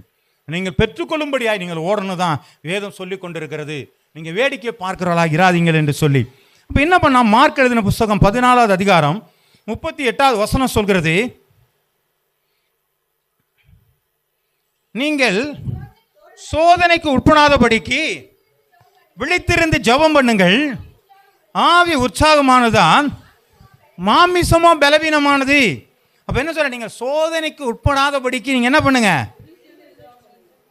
விழித்திருந்து ஜெபம் பண்ணுங்கள். ஆமென். நீங்கள் எத்தனை பேர் காலம்புற 5 மணிக்கு எந்திரிச்சு ஜெபம் பண்ணீங்க? கர்த்தர் உங்களை ஆசீர்வதிப்பார். இங்கே வரலனாலும் பரவாயில்ல, வீட்டில் ஜெபம் பண்ணீங்களே, கர்த்தருக்கு ஸ்தோத்திரம். அதை அந்த எந்திரிக்கிறது தான் நமக்கு என்ன செய்யுதுங்க, கஷ்டமாக இருக்குது. ஆனால் நாங்கள் 2 பேர் தான் ஜெபம் பண்ணோம், பரவாயில்ல, மழை பெஞ்சதுனால யாரும் வர முடியலங்கிற பிரச்சனை இல்லை. 5 மணிக்கு ஜெபம் பண்ணால் தான் நமக்கு என்ன இருக்குங்க, முக்கியமான காரியம். அதுதான் சொல்கிறாங்க, நீ விழித்திருந்து ஜெபம் பண்ணுங்கள். கொஞ்சம் நமக்கு கஷ்டமாக தான் இருக்கும், நீங்கள் விழித்திருங்கள், உங்களோட சோர்ந்து போகாதீங்க. மாமிசம் பலவீனமானது தான், ரொம்ப குளிர்றதை இழுத்து போத்திட்டு படுத்துவோம், அப்புறமேல கொஞ்சம் நேரம் கழிச்சு ஜெபம் பண்ணுவோம். அப்படியெல்லாம் இல்லை. 5 மணி ஜெபம்னா 5 மணிக்கு எந்திரிச்சிடணும். இன்றைக்கி 1ஆம் தேதி 5 மணி ஜெபம் எது கேட்டாலும் பரவாயில்ல, நான் உட்காந்து போத்திக்கிட்டு தான் ஜெபம் பண்ணிடுவேன்னு சொல்லி என்ன பண்ணுங்க, நீங்கள் ஜெபம் பண்ணுவீர்கள், ஆனால் கர்த்தர் உங்களை ஆசீர்வாதம். அதான் டெடிகேஷனுங்கிற காரியம். அப்போ ஜெபம் பண்ணுறதுல நம்ம எப்படி இருக்கணும்னு சொல்லியிருக்காங்க, விழித்திருந்து ஜெபம் பண்ணுங்கள், சோர்ந்து போகாதீங்க. ஆண்டவர் போய் ஜெபம் பண்ண போகிறார், கடைசி நாள் சிலுவையில் அடிக்க போகிறாங்க. போய் என்ன பண்ண போகிறார், ஜெபம் பண்ணுறதுக்கு போகிறாரு. பேதுரு போய் யோவானையும் கூட்டிகிட்டு என்ன பண்ணுறாருங்க, போயிட்டு சொல்கிறாரு, எப்பா ஒரு கொஞ்சம் நேரம் எனக்காக விழித்திருங்கன்னு சொல்லி போய் ஜெபம் பண்ண போகிறாரு. வந்து பார்க்குறாரு, நல்லா எல்லாம் 2 பேரும் தூங்கிட்டு இருக்கிறாங்க. ஆண்டவர் தட்டி எழுப்பி சொன்னா, ஏன்டா 1 மணி நேரம் எனக்காக என்ன செய்யக்கூடாது, ஆமாம் விழிச்சிருக்கா கூடாதா அப்படின்ட்டு போயிட்டாரு. போயிட்டு திரும்பி வந்து பார்க்க, திரும்பி படுத்துங்கிறாங்க. என்னடா அப்படி பார்த்தோன்னு திரும்பி போய் ஜெபம் பண்ண போயிட்டாரு. போயிட்டு திரும்பி வந்து பார்க்குறாரு, என்ன பண்ணுறாரு அவருங்க, திரும்பியும் தூங்கிட்டு தான் இருக்கிறாங்க. இப்போ ஆண்டவர் என்ன பண்ணுறாருங்க, போதும்பா எல்லாம் முடிஞ்சு போச்சுப்பா, கையோட என்ன செஞ்சிட்டாரு, ஆமாம் கூட்டிகிட்டு வந்தார். பேதுரு நல்லா என்ன பண்ணிட்டாருங்க, நல்லா தூங்கின ஆள் தான். ஆனால் கொர்நேலியுவுக்கு ஆளை விட்டு அனுப்பும் பொழுது அவன் மாடியில் ஜெபம் பண்ணிட்டு இருந்தான். ஆமென். மாற்றங்கள் வந்திருக்குதா இல்லையாங்க? அப்போ அவன் களமாடுகிறவனாய் மாறிட்டாங்க. அதுவரையிலும் ஆண்டவர் செய்கிறத வேடிக்கை பார்க்குறவனா தான் இருந்தான். ஆனால் ஆண்டவருக்கென்று தன்னை ஒப்பு கொடுக்க போகும் பொழுது அவன் ஜெபிக்க ஆரம்பிக்கிறான். இதுதாங்க ஜெபத்தினுடைய ஒரு பெரிய வல்லமையாக இருக்கிறது. தானியேல் எழுதின புஸ்தகம் 9வது அதிகாரம் 20 to 22 வசனங்கள் வரை. அங்க ஒருத்தர் ஜெபம் பண்றார், தானியேல் ஜெபம் பண்றார். எப்படி ஜெபம் பண்றார் பாருங்க.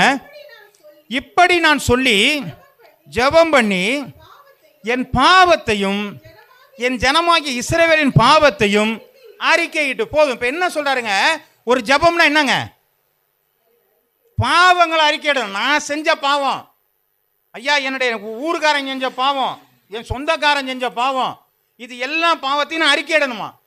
நெகேமியா அப்படி தானே செஞ்சாருங்க, ஏசாயா அப்படி தானே செஞ்சாரு. அசுத்த உதடுள்ள மனுஷன் அசுத்த உதடுள்ள மனுஷர் மத்தியில வாசமாக இருக்கிற நெகேமியா சொல்றான், ஐயோ என் ஜனங்கள்லாம் பாவம் செஞ்சுட்டாங்களே. அப்ப அறிக்கையிடும் பொழுது என்னுடைய பாவங்கள் மாத்திரமல்ல, என்னுடைய மக்களுடைய பாவத்தையும் இஸ்ரவேலின் பாவத்தையும் அவர் அறிக்கையிட்டு என் தேவனுடைய பரிசுத்த பர்வதத்துக்காக என் விண்ணப்பத்தை என் தேவனாகிய கர்த்தருக்கு முன்பாக செலுத்தி கொண்டிருந்தேன். இப்ப என்ன பண்றாரு, ஒரு ஜெபம் பண்ணிட்டு இருக்கிறாரு. அப்ப என்ன நடக்குது பாருங்க. அப்படி நான் முதல் தரிசனத்திலே நான் கண்ட புருஷனாகிய காபிரியேல் வேகமாக பறந்து வந்து அந்திப்பலி நேரமாகிய வேளையிலே என்னை தொட்டான். நீங்க அர்ப்பணிச்சு ஜெபம் பண்ணும் பொழுது தேவன் தூதன் உங்களோடு கூட இடைபடுவான். ஆமென். இதுதாங்க நல்ல ஜெபம். நம்ம பாட்டுக்கு எல்லாத்தையும் சொல்லிவிட்டு இயேசுவின் நாமத்தில் ஜெபிக்கிறேன், ஆமாம் எங்கள் நல்ல பிதா, பாக்கியெல்லாம் நீங்களே பார்த்துங்க ஆண்டவரே, ஃபுல் ஆஃப் த பிளாங்க்ஸு. நான் என்னென்னத்தெல்லாம் சொல்ல விட்டுனா சொல்லியும் சொல்லாது இருக்கிற காரியங்கள் எல்லாம் நீங்கள் மாற்றுங்க. எங்களுடைய சுருக்கமான ஜெபத்திற்கு பெருக்கமான நிறையா டாக்டிக்ஸ் எல்லாம் என்ன பண்ணியிருக்காங்க, நம்ம பண்ணி வச்சுருக்கிறோம். இவர் உட்காந்து ஜெபம் பண்ணிட்டு இருக்கிறார், வேலை மனக்கிட்டு. ஆண்டவரே என்னுடைய பாவத்தை மணியும் இஸ்ரவேல் ஜெபத்தை மணியும் சொல்லி எல்லாத்தையும் சொல்லிட்டு இப்படியே பார்த்துட்டு இருக்கிறாரு. தேவதூதன் அங்கேருந்து வந்து என்ன சொல்கிறாங்க, அவரை என்னை தொட்டான், எனக்கு தெளிவுண்டாக்கி என்னோட பேசி, தானியேலே உனக்கு அறிவை உணர்த்தும்படி இப்பொழுது புறப்பட்டு வந்தேன், கர்த்தருடைய நாமம் மகிமைப்படுவதாக. ஒரு ஜெபத்திலே பதில் கிடைத்திருக்கிறது. ஆமென். அந்த விழிப்பிருந்திற்கான ஜெபத்தில் ஒரு பதில் கிடைக்கிறது. அப்ப நான் என்னுடைய ஜெபத்தில் ஏதாவது பதில் கிடைக்கும்படியா ஜெபம் பண்றேனா, இல்ல சும்மா ஆடியன்ஸை போல ஒப்புக்கான காரியம் ஜெபம் பண்றேனா? அப்போ தானியேல் ஜெபம் பண்ணும்போது அவனுக்கு பதில் கிடைச்சிச்சுங்க.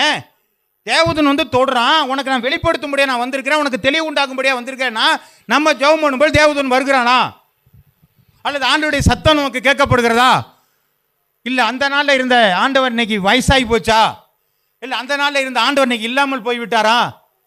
பைபிள் சொல்லுது நேற்றும் இன்றும் என்றும் சதா காலங்களும் மாறாதவர், உயிரோடு இருக்கிறவர். அப்போ உயிரோடு இருக்கிற இன்னைக்கு ஏன் செயல்பட மாட்டேங்கிறாரு? அப்போ என்னுடைய ஜபத்தில் அர்ப்பணிப்பு இல்லை, என்னுடைய ஜபத்தில் பெற்றுக்கொள்ள வேண்டும் என்கிற வாஞ்சை இல்லை, எதையாவது கொடுக்கணுங்கிற எண்ணத்திலேயே தான் நான் பேசிட்டு இருக்கிறேன். ஆமென். என்னோட பேசணும்லங்க. அப்போ தானியேலோட பேசின அந்த தேவதூதன் என்னோட கூட பேசணுமா வேணாமாங்க? இதுதான் பெற்றுக்கொள்ளும்படியான ஜபம். என்னுடைய ஜபத்தில் பதில் கிடைக்கும் மட்டும் ஆண்டவரை நான் விட மாட்டேன். அப்படி ஒரு ஜபத்தை நம்ம பண்ணோம்னா நம்முடைய வாழ்க்கை ஆசீர்வாதமாக இருக்கும். வாசிக்கலாம் ஆதியாகமம் எழுதின புஸ்தகம் 32வது அதிகாரம் 25 28 வசனங்கள் வரை.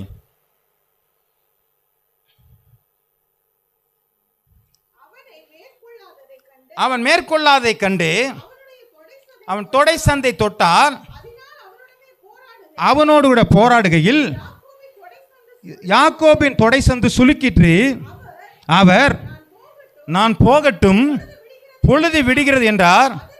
அதற்கு அவன், நீர் என்னை ஆசீர்வதித்தால் ஒழிய உன்னை போக விடேன் என்றான். பாருங்க, இப்போ என்ன பண்ணிட்டாருங்க? தனியாக இருக்கிறாரு, தனியாக உட்காந்து ஜெபம் பண்ணுறாரு, ஆட்கள்லாம் கூட்டிகிட்டு போகல, தனியாக உட்காந்து ஜெபம் பண்ணும்போது தேவதூதனோட ஜெபம் பண்ண ஆரம்பிச்சிட்டாரு, போராடுறாரு. அவைய விடுப்பான், பொழுது விடிய போதுப்பா, விட்டுருப்பா என்னங்கிறாரு. ஆனால் யாக்கோபு என்ன சொல்கிறாங்க? நீர் ஆசீர்வ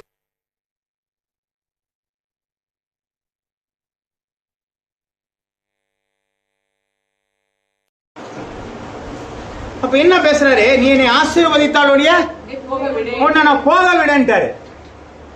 அப்ப போக விடாது, நீ என்ன ஆசீர்வதித்தான் ஆகணும், வேற வழியே கிடையாது உனக்கு. அப்ப இந்த காரியத்தை நாம் செய்கிறோமா? ஆண்டவர் இன்னைக்கு கொடுக்கலன்னா நான் உன்னை விட மாட்டேன் ஆண்டவரே. இப்படி போராடுகிறதான ஒரு வாழ்க்கை நம்மகிட்ட இருக்குதா? அடுத்து தொடர்ந்து வாசிச்சா தெரியும். அவர் உன் பேர் என்ன என்று கேட்டார். யாக்கோபு என்றார். அப்பொழுது அவர் பேர் இனி யாக்கோபு எனப்படாமல் இஸ்ரவேல் எனப்படும். தேவனோடும் மனிதனோடும் போராடி மேற்கொண்டாயவன். இனிமே உன் பேர் யாக்கோபு இல்லப்பா, இஸ்ரவேல் பேரைய மாத்திட்டு போயிட்டாரு. நீ என்ன மேற்கொண்டுட்டப்பா, இனிமே நீ இஸ்ரவேல்ப்பா. ஆமென். அப்ப நம்முடைய வாழ்க்கையில இந்த போராடுகிற அனுபவம் நம்மகிட்ட இருக்கா? ஜெபத்துல போராடுகிற அனுபவம். ஆண்டவரே, இந்த காரியத்தை எனக்கு தாங்க ஆண்டவரே, என் இருங்களும் ரட்சிக்கப்படணும் ஆண்டவரே, என் இருங்களும் இருக்கிற பாவங்கள்ல இருக்கிறாங்க ஆண்டவரே, இவங்களை மாத்துங்க ஆண்டவரே, பரிசுத்தப்படுத்துங்க ஆண்டவரே, விக்கிரக ஆராதனை போறாங்க மாத்துங்க ஆண்டவரே. இப்படி போராடுகிற அனுபவம் நம்மள்ட்ட இருக்காங்க. இதுதான் களமாடுகிறது. நீங்க எனக்காக ஜெபம் எனக்காக ஜெபம்ங்கிறது வெளியில இருக்கிற ஆடியன்ஸை போல உட்கார்ந்து இருக்கதா? ஆமே, உங்களுக்கான ஒரு பந்தயம் இருக்கிறது. உங்களை எதுக்காக ஆண்டவர் வச்சிருக்காரோ அதுக்காக தான் நீங்க ஓடணும். கர்த்தருடைய நாமம் மகிமைப்படுவதாக. நான் அது இல்லாதபடிக்கு நான் என்னுடைய சுயத்திலே ஓடுகிறேனால் நான் அங்கே ஆடியனை போலதான் இருக்கிறேன், வெளியில இருக்கிறவர்களை போலதான் இருக்கிறேன். ஆனால் எனக்கு கொடுக்கப்பட்ட இந்த திட்டத்தில் நான் நிலைத்து இருக்கிறேன். ஆனால் நான் என்ன செய்வேங்க? போராடுகிறவனாக இருக்கிறேன். எப்படியாவது அந்த கிரீடத்தை நான் வாங்கிடணும். ஆண்டவரை என்ன ஆசீர்வதிங்க ஆண்டவரே, இந்த ஊர் ரட்சிக்கப்படும், அதுக்கு தானே என்ன ரட்சிக்கப்பட்டீங்க, நான் இன்னொருத்தர் ரட்சிக்கப்படணும் ஆண்டவரே. அதற்காக போராடுகிற அனுபவம் நம்மள்ட்ட இருக்குதா? புரியுதுங்களா? இது நம்ம நடக்கலன்னு சொன்னா இது நமக்குள்ள பின்னாடி வசனங்கள்ல கொண்டு போகும்போது நம்முடைய எந்த நிலையில நம்ம நிக்கிறோம் அப்படிங்கறத உங்களால புரிந்து கொள்ள முடியும். வாசிக்கலாம். 1 யோவான் 5வது அதிகாரம் 14 15 வசனங்கள் வரை. நாம் எதையாகிலும் அவருடைய சித்தத்தின்படி கேட்டால் அவர் நமக்கு செவி கொடுக்கிறார் என்பதே அவரை பற்றி நான் சொல்லியிருக்கிறது. இப்போ நம்மள்ட்ட இருக்கிற காரியம் என்னன்னா, நம்முடைய ஜெபம் பண்ற காரியம் தேவனுக்கு சித்தமா இருக்காங்கிறது ஒண்ணு என்ன செய்யுதுங்க? ஆமா, இருக்குது இல்லைங்களா? கர்த்தருடைய நாமம் மகிமைப்படுவதாக.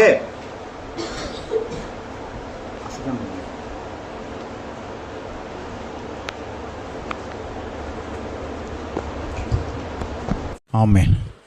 அப்போ நாம் அந்த வசனத்தில் வாசிக்கும்போது என்ன சொல்லிருக்காங்க? தேவ சித்தத்தின்படியாக நான் கேட்கிறேனா? அவர் என்ன நினைக்கிற? எல்லா ஜனங்களும் ரட்சிப்படையவும் தேவனை அறிகிற அடைவையும் தேவன் சித்தம் உள்ளவராக இருக்கிறார். அப்போ இருங்களும் ரட்சிக்கப்படும் நம்ம கேட்குற நியாயம் இல்லையா? இது தேவ சித்தமா இல்லையா? அதை தாங்க நம்ம கேட்கணும்.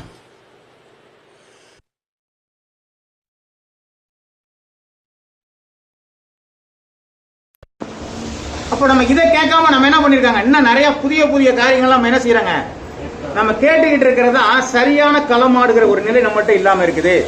வாசிக்கலாம். அப்போஸ்தலர் புத்தகம் 12வது அதிகாரம் 5வது வசனம். அப்படியே பேதுரு சிறைச்சாலையில் காக்கப்பட்டிருக்கையில் சபையார் யாவரும் அவனுக்காக தேவனை நோக்கி ஆமா ஒரு பிரச்சனை வந்தா என்ன பண்ணாங்க, சபையாரெல்லாம் சேர்ந்து. ஆமென். அப்போ ஒரு சபையில ஜெபம் பண்ணா என்ன பண்ணாங்க, எல்லாரும் வந்து என்ன சொல்லுங்க, என்னத்துக்காக ஜெபம் பண்ணாங்க? பேதுருக்கு ஒரு பிரச்சனை, பேதுரு சிறைச்சாலையை போட்டாச்சு, அதுக்காண்டி எல்லாரும் வந்து என்ன பண்ணாங்க? அப்ப நம்முடைய திருச்சபையில ஒரு காரியத்துக்காக ஜெபம் பண்ணா எல்லாரும் ஜெபிக்கிறோமாங்கிறதான் பிரச்சனை. இதுதான் களமாடுகிற காரியம், இதுதான் கை கொடுக்கிற காரியம், இதைத்தான் செய்யணுங்கிறாங்க. நம்ம இதெல்லாம் நாங்க வீட்டிலே உட்காந்து ஜெபம் பண்றோம். நீங்க வீட்டிலே உட்காந்து ஜெபம் பண்ணா ஒன்றும் பிரச்சனை இல்லை. ஆனால் சபையோடு கூட இணைந்து செயல்படுகிற ஒரு காரியத்தை வேதம் சொல்லி கொண்டிருக்கிறது. யாருமே நம்பலங்க. அவங்களுக்கு எல்லாரும் ஜெபம் பண்ணாங்க, எல்லாரும் போல நம்ம போல ஜெபம் பண்ணிட்டாங்க. அவர் என்ன பண்றாரு, நல்லா தூக்க கலக்கத்துல இருக்காரு. அவரை தட்டி எழுப்பி கொண்டு ரோட்லயும் கொண்டு விட்டாச்சு. வீட்டுல வந்து கதவை தட்டுறாரு. ஒரு பொண்ணு வந்து பாக்குது அங்க இருந்துட்டு, பேதரு மாதிரி இருக்கேன்ட்டு. சபையார கூப்பிட்டு கேட்டா, நீ என்ன பெதட்டுற போல இருக்குண்டா. தெரியுதுங்களா? இவங்க ஜெபத்திலே உங்களுக்கு என்ன இல்லைங்க, நான் சொல்லிட்டாரு, நீ நம்பிக்கை வைப்பா, நீ எல்லாரும் கூடி ஜெபம் பண்ணு, கடையை நடக்கும் சொல்றாரு. ஆமென். கர்த்தருடைய நாமம் மகிமைப்படுவதாக. வாசிக்கலாம். மார்க் எழுதின புத்தகம் 11:24. 11:24. ஆதலால் நீங்கள் ஜெபம் பண்ணும் பொழுது எவைகளை கேட்டுக்கொள்வீர்களோ அவைகளை பெற்றுக்கொள்வோம் என்று விசுவாசியுங்கள், அவருக்கு உண்டாகும். அப்ப நம்ம ஜெபத்துல ஒண்ணு கேட்கிறோம்னா அது என்ன செஞ்சிருக்கீங்க?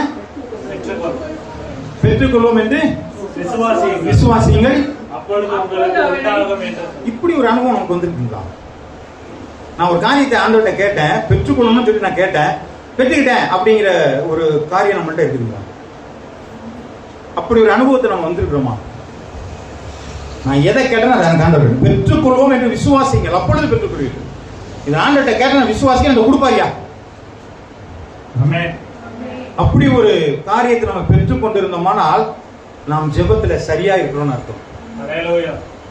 கர்த்தருடைய நாமம் மகிமைப்படுவதாக. மத்திய எழுதின புத்தகம் 6வது அதிகாரம் 6வது வசனம்.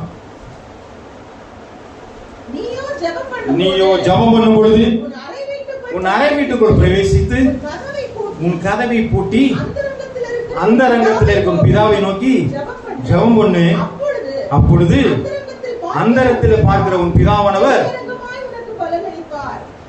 நம்முடைய ஜெபங்கள் எப்படி இருக்கணுங்க? சபை ஜெபங்கள் நல்லது, கூட்டு ஜெபங்கள் நல்லது, ஆராதனை ஜெபங்கள் நல்லது. ஆனா தனியா ஒரு ஜெபத்தை சொல்றாரு, நீ அறை வீட்டுக்குள்ள போய் தாப்பா போட்டுக்கிட்டு நீ என்ன பண்ணு, நீ ஜெபம் பண்ணு. அப்பதான் என்ன பண்ண முடியும்? தப்பெல்லாம் சொல்லுவ, அவர் பேசும்போது உனக்கு கேட்கும். ஏன்னா சொந்த பண்ண அப்ப போகும்போது என்ன பண்ணக்கூடாதுங்க, உடன்பிறப்பை தூக்கிட்டு போயிடக்கூடாது. நம்ம எங்க ஒரு அவசரமே கூடாது. சில இடத்துல எழுதி போட்டிருக்கிறாங்க, நீங்கள் வாகனங்களை ஓட்டும் பொழுது செல்போன் உங்களுக்கு அடிச்சா நீங்க என்ன செய்யாதீங்க, எடுக்காதீங்க. ஏன்னா அடிக்கிறவன் யமனாக கூட இருக்குங்கிறாங்க. புரியுதுங்களா?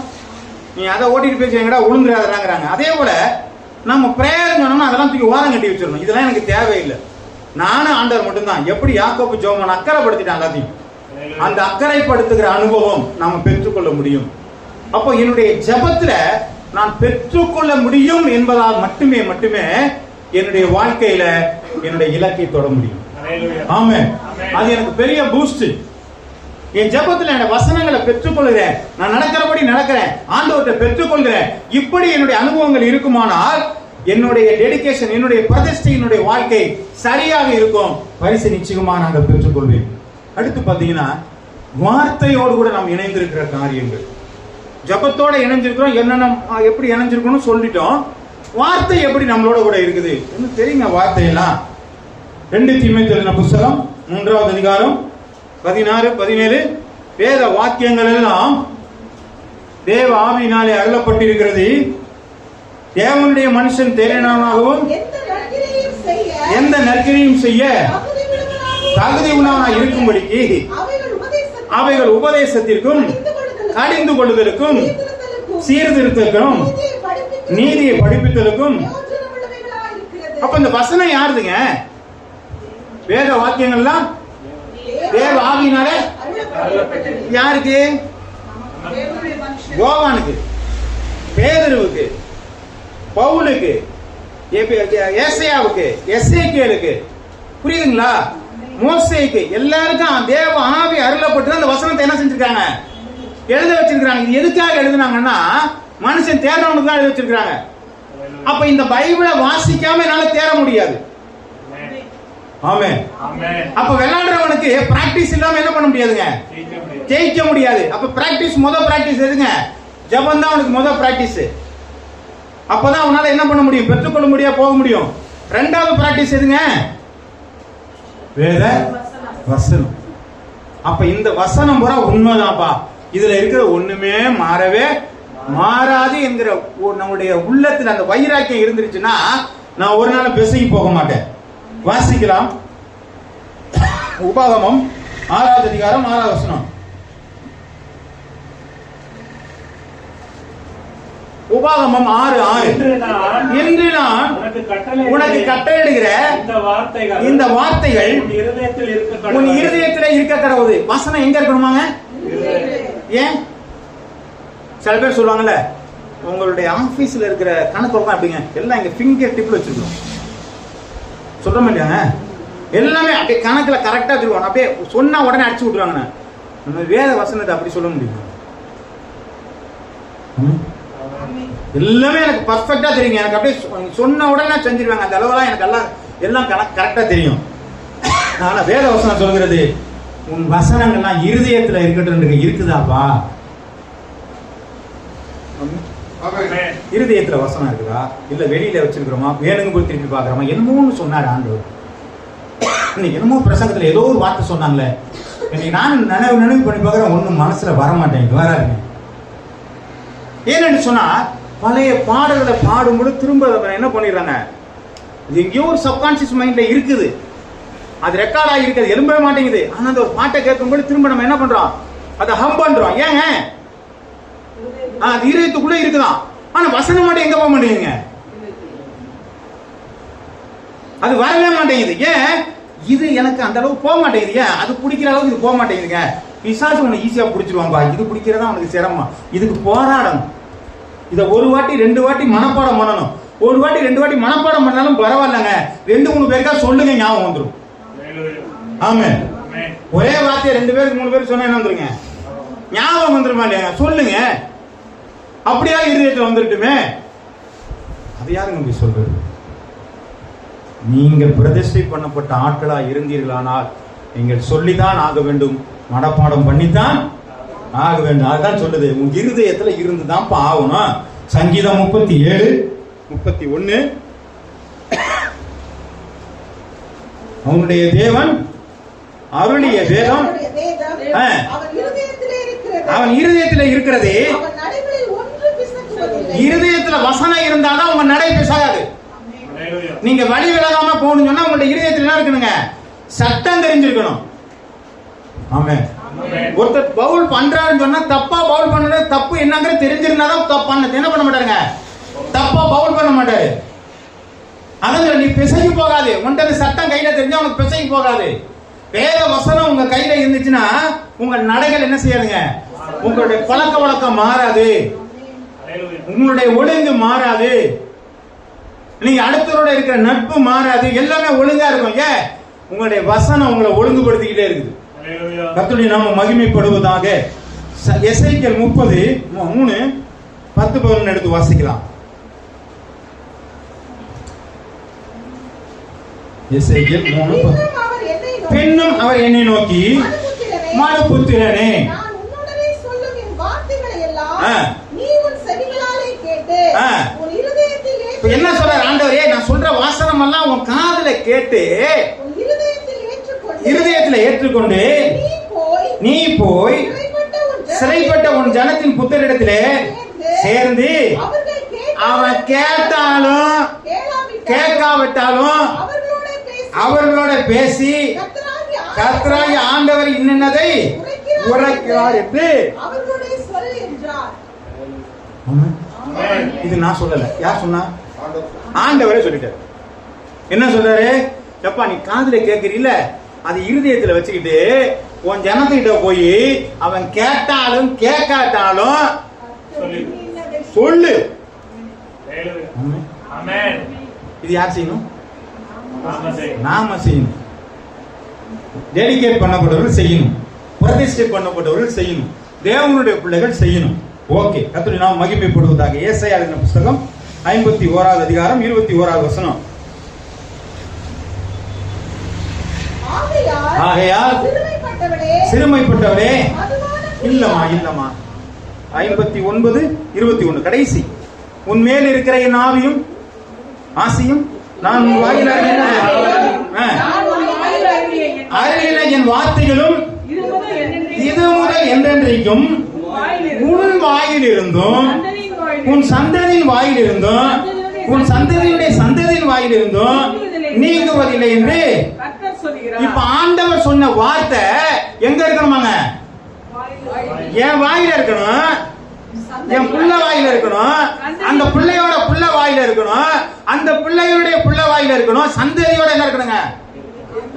ஆமென். நம்ம பிள்ளைகளுக்கு எத்தனை வசனங்கள் ஞாபகப்படுத்தப்பட்டு இருக்கிறது, எத்தனை வசனங்கள் மனப்பாடமா சொல்றாங்க. ஆமென். 1330 குறள்களை சொல்லக்கூடிய பிள்ளைகளும் இருக்கிறார்கள், சங்கீதங்களை சொல்லக்கூடிய பிள்ளைகளும் இருக்கிறார்கள். நம்ம பிள்ளைகள் என்ன சொல்லிக் கொண்டு இருக்கிறார்கள்? எத்தனை வசனத்தை மனப்பாடமா சொல்ல தெரியும்? ஆமென். வேதம் சொல்கிறது அதுதான் வாயில வரணும். உன் சந்ததியின் வாயிலிருந்து சந்ததி வாயிலிருந்து வசனங்கள் வந்துகிட்டே இருக்கணும். இதுதாங்க வசனம் நம்மள அப்படியே ஒரு நல்ல பக்குவப்படுத்தி கொண்டு போகிற காரியங்கள். இதெல்லாம் நமக்குள்ள இருந்தால் மட்டுமே நம்முடைய வாழ்க்கை செம்மையா ஓடும். இன்னொரு வசனம் கூட சொல்லுது, யோபு 4:4 எடுத்து வாசிங்க. யோபு 4:4. விழுகிறவனை உம்முடைய வார்த்தைகளால் நிற்க பண்ணி, இங்கேயும் அதாங்க சொல்றாங்க, விழுகிறவன் என்ன பண்ண உம்முடைய வார்த்தைகள் நிற்க பண்ணி தள்ளாட முழங்கால்களை பலப்படுத்தப்படுகிறது. ரொம்ப சோர்ந்து போயிருக்கிறேன், ஆண்டவருடைய வசனம் தடால்னு வருது, கலங்காதே கலங்காதே கர்த்தர் உன்னை கைவிடும். ஆண்டவர் என்ன விடாம பார்த்துக்கிட்டாரு. எனக்கு இந்த வசனம் எப்படி இருக்குதுங்க? ஒரு பெரிய பூஸ்ட் குடிச்ச மாதிரி இருக்கும், ரொம்ப பெரிய ஆரோக்கியமா இருக்கு. ஆண்டவரே சொல்லிட்டாரு, இனி நான் கவலைப்பட மாட்டேன். அப்ப இந்த தேற்ற வாழனாகி இந்த தேற்றக்கூடிய இந்த வார்த்தை எங்க இருந்து வருதுன்னா இந்த பைபிள்ல தான் வருது. இந்த வசனம் நமக்குள்ள இருந்தாதான் அப்பப்ப விடாதபடி நம்ம என்ன செய்வோங்க, தேற்றப்பட்டு கொண்டு இருக்கிறோம். அப்ப வசனங்கள் எவ்வளவு கூட நமக்கு உள்ள இருக்கணும். ஆமென். வசனமும் ஜபமும் ஒரு பரிசுத்தமான ஒரு பிள்ளைகிட்ட இல்லைன்னு சொன்னா அவங்களால ஒரு நாளும் பிரதிஷ்டை வாழ்ல நிக்க முடியும். வாசிக்கலாம், சங்கீதம் 105 அப்போஸ்தலர் 17:11 எடுத்து வாசிங்க. அந்த பட்டணத்தா 17:11 அந்த பட்டணத்தா மனோவாஞ்சியாய் வசனத்தை ஏற்றுக்கொண்டு காரியங்கள் இப்படியா இருக்கிறது என்று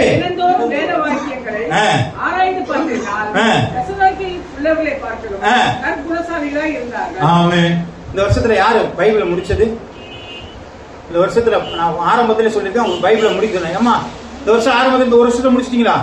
கர்த்தர் சோதரம் ஆசீர்வதிப்பார். யாராவது ஒரு வருஷத்துல இந்த வருஷத்துல ஒரு புக்கை முடிச்சிங்களா? பைபிளை முழுசுமாக ஒரு வருஷத்திலே பைபிள் முடிக்கலன்னு சொன்னா நாம என்ன பண்ணணும்? ஆமென். இந்த வேத வாக்கியங்களை ஆராய்ச்சி பார்த்தாதான் நாம நற்குணசாலியா மாறும். வேத வசனம் போக போகதான் நம்முடைய வாழ்க்கையில் இருக்கிற பழசெல்லாம் என்ன பண்ணுங்க, ஆமா மாறிக்கிட்டே இருக்கும். நம்மகிட்ட இருக்கிறதான அந்த அழுக்கான காரியங்கள் மாறணும்னு சொன்னா இந்த வேத வசனம் உள்ள போயிட்டே இருக்கணும். அப்ப படிக்க படிக்க தான் நமக்கு என்ன பண்ணுங்க, ஒரு வருஷத்துல ஒரு முறை பைபிள் படிக்கலன்னு சொன்னா நாம எப்படி பிரதிஷ்டை பண்ணப்பட்டவர்களாக இருப்போம்? ஒண்ணு நான் எதையாவது ஒரு பக்கத்தை எடுத்து படிச்சுட்டு போயிடுவேன். எதையாவது ஒரு பக்கத்தை படிக்கணுங்கிற அவசியமே கிடையாது. ப்ராப்பரா படிங்க. ஏதோ ஒன்று படிக்கிறீங்களே, அது முதல் அதிகாரத்தை படிங்க, 2வது அதிகாரத்தை படிங்க, 3 அதிகாரத்தை படிங்களா ஒரு வருஷத்துல. நீங்க 10 அதிகாரத்தை படிச்சீங்கன்னா சீக்கிரமே முடிச்சிருவீங்க ஒரு வருஷத்துக்குள்ளார. 5 படிச்சீங்கன்னா ஒரு வருஷத்துல முடிச்சிருவீங்க.